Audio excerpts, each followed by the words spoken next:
बिस्मिल्लाहिर्रहमानिर्रहीम। इन्नल्लाह व मलाइकतहु युसल्लूना अलन नबी या अय्युहल्लज़ीना आमनू सल्लु अलैहि व सल्लिमु तस्लीमा। सल्लल्लाहु अला हबीबिही सय्यदिना मुहम्मदिन व आलिहि व अस्हाबिहि वसल्लम। जी, पार्ट वन इंटरमीडिएट के अज़ीज़ तलबा, आपके लिए 2019 का बहावलपुर बोर्ड का पेपर लेकर ऑब्जेक्टिव का हाजिर हैं और इसको सॉल्व करते हैं जी मिलके। चलें जी, हेल्प आउट करें। अच्छा जी, फर्स्ट वर्ड जो हमारे पास है ना जी, ये है स्टिफ। स्टिफ कहते हैं जो सख्त हो, सख्त को हम स्टिफ बोलते हैं। तो सख्त के लिहाज से ग्रीन तो जी सख्त नहीं होता, हार्ड अलबत्ता ये सख्त होता है। इसका मतलब हार्ड की ऑप्शन जो है वो ठीक है। आगे चलते हैं फर्दर। हमारे पास वर्ड आ रहा है जी सेकंड सेंटेंस में, ट्रायम्फ। ट्रायम्फ कहते हैं जी फतह को, फतह के लिए ट्रांस, ट्रांस तो वजद को कहते हैं, हैप्पीनेस खुशी को कहते हैं। विक्ट्री जो है ये हम फतह को बोलते हैं, तो इसका मतलब विक्ट्री है। फिर आगे चलते हैं जी थर्ड में, थर्ड सेंटेंस में ग्रास्प्ड। हमारे पास ग्रास्प का वर्ड आ गया है, ठीक है जी। ग्रास्प का वर्ड ये जी, ग्रास्प का मतलब होता है किसी चीज़ को काबू ले करना, किसी चीज़ को अपनी गिरफ्त में लेना। तो पहली ही ऑप्शन में जो गिरफ्त का वर्ड है ये इसी चीज़ को इंडिकेट कर रहा है, गिरफ्त में लेना। चलिए जी, फर्दर हम मूव करते हैं आगे। वेटरन्स। वेटरन्स कहते हैं जी तजर्बाकार लोगों को हम वेटरन बोलते हैं। वेटरन कौन होते हैं? तो तजर्बाकार होते हैं जी। वो गार्डियंस मुहाफिज नहीं होते बल्कि तजर्बाकार होते हैं। फ्रेंड्स नहीं होते, लॉयल्स नहीं होते, बल्कि एक्सपीरियंस्ड जो बंदे हैं ना वो होते हैं। यहाँ पर सोल्जर का उन्होंने लफ्ज़ ऐड कर लिया, तो चलें जी हम उसको भी कंसिडर करते हैं, एक्सपीरियंस्ड सोल्जर्स। आगे आगे जी हमारे पास वर्ड आ रहा है फिफ्थ सेंटेंस में, वैक्सिंग। वैक्सिंग वैसे परेशान कुन को कहते हैं, जो कि बंदे में नागवारी के जज्बात को पैदा करे, परेशानी पैदा करे। वो चार्मिंग कभी नहीं हो सकता। चार्मिंग तो जो है मुतासर कुन होता है, लोरिंग भी जो अपनी तरफ माइल करने वाला होता है लेकिन अनोइंग जो है वो ये नफ़रत पैदा करता है, इसलिए ये परेशानी पैदा कर सकता है। इसलिए वैक्सिंग के लिए अनोइंग की ऑप्शन जो है ये ठीक है। आगे जी मूव करते हैं। स्मार्ट आ गया, if the people were smart, ठीक है। ये जो है हमारा पहला प्ले, हीट, लाइटिंग, जो कि स्मार्ट सिलेबस में शामिल नहीं है।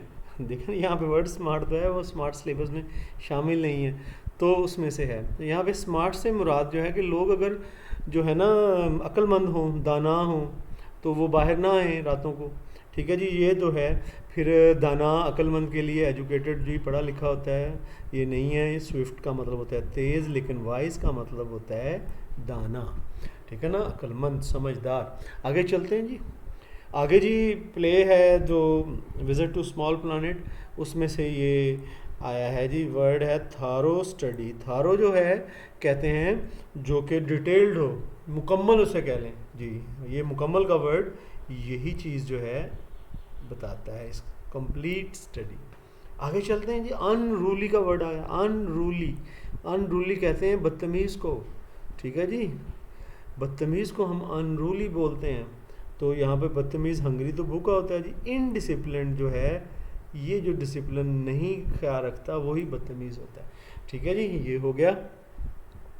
आगे डेलीजेंट का वर्ड आ गया जी। डेलीजेंट, डेलीजेंट का मतलब होता है बाज़मीर या मुहतात, ठीक है जी। मुहतात या बाज़मीर के हवाले से हम टाइमली को देखते हैं, टाइमली नहीं है जी वो, ठीक है ना। लेज़ी जो है उसको कहते हैं, ये भी नहीं। ये जो वर्ड है ना मेटिकुलस, मेटिकुलस का वर्ड जो ये होता है जी मुहतात और बाज़मीर के लिए हम मेटिकुलस का वर्ड भी यूज़ कर सकते हैं। आगे चलते हैं हम फर्दर। इसमें एंटीक का वर्ड है जी हमारे पास अब आ रहा है, एंटीक। एंटीक कहते हैं पुराने को, कदीम को हम एंटीक कहते हैं। चलें जी आगे देखते हैं इस मीनिंग में। फेयर का मतलब तो साफ़ होता है जी, हिली का मतलब पहाड़ों वाला, लेकिन ये जो एंशेंट है इसका मतलब होता है कदीम, पुराना। यही ऑप्शन ठीक है। आगे चलते हैं 11th सेंटेंस में। हम यहाँ पर हमने जो है ना MCQs के हवाले से सवालों का सही ऑप्शन का इंतखाब करना है। How many years did the doctor advise the old man to take rest. ये क्लियरिंग इन द स्काई है, जो कि स्मार्ट सिलेबस में नहीं है, उसमें से है। डॉक्टर्स ने कोई तकरीबन जो है ना जी 40 साल पहले उसमें सबक में है, लेसन में, कि 40 साल पहले उसे मशवरा दिया था कि तुम ऐसा ना करो, लेकिन बूढ़े ने वैसा ही मेहनत करना जारी रखा जी। What was the women carrying, खातून ने क्या उठा रखा था जी, खातून ने जी एक बहुत बड़ा पर्स उठा रखा था, थैंक यू मैम में, इसलिए a large purse. The glory of home shall be revealed, किसकी ग्लोरी जो है जी वो सामने आएगी, ये जो है ना जी ये आई हैव अ ड्रीम में से है, और वहाँ पर वो जो है ना लूथर किंग जूनियर वो कहता है ग्लोरी जो है वो लॉर्ड की, अल्लाह की ग्लोरी जो है वो जाहिर होगी। Where was the girl coming from, first play में वो पूछ रहा है कि लड़की कहाँ से आ रही थी, लड़की जो है जी अपनी सहेली की तरफ गई थी, पार्टी वगैरह थी, तो वहाँ से वो वापस आ रही थी पार्टी से, तो पार्टी के ऑप्शन को हम टिक करेंगे।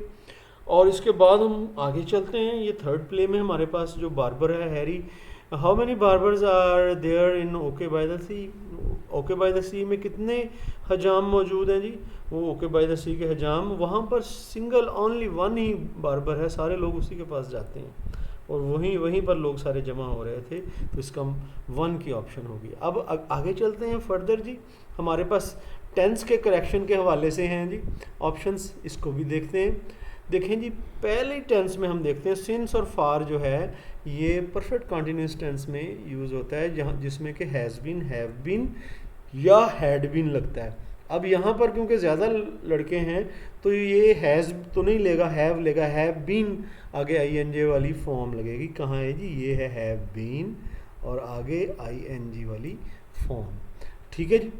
आगे जी ऑलवेज, इस सेंटेंस में ऑलवेज आ रहा है, ऑलवेज जो है ये जो है ना टेंडेंसी इस तरफ लेके जाता है कि ये प्रेजेंट इंडेफिनिट टेंस के साथ लगता है ऑलवेज, और शी के साथ जो है फिर प्रेजेंट इंडेफिनिट टेंस में हम फर्स्ट फॉर्म के साथ एस का इजाफा करेंगे, तो ये देखें जी स्पीक्स, यहाँ पर एस का इजाफा है स्पीक के साथ, सो मतलब ये ठीक है। अब जी आगे अगले वाले सेंटेंस है I dash am yesterday, yesterday जो है ये फॉल करता है जी पास्ट इंडेफिनिट टेंस में। पास्ट इंडेफिनिट टेंस सादा जुमलों में हम सेकंड फॉर्म यूज़ करते हैं, सेकंड फॉर्म कहाँ पर है जी सा, आई सा हिम यस्टरडे, ये ठीक होगा।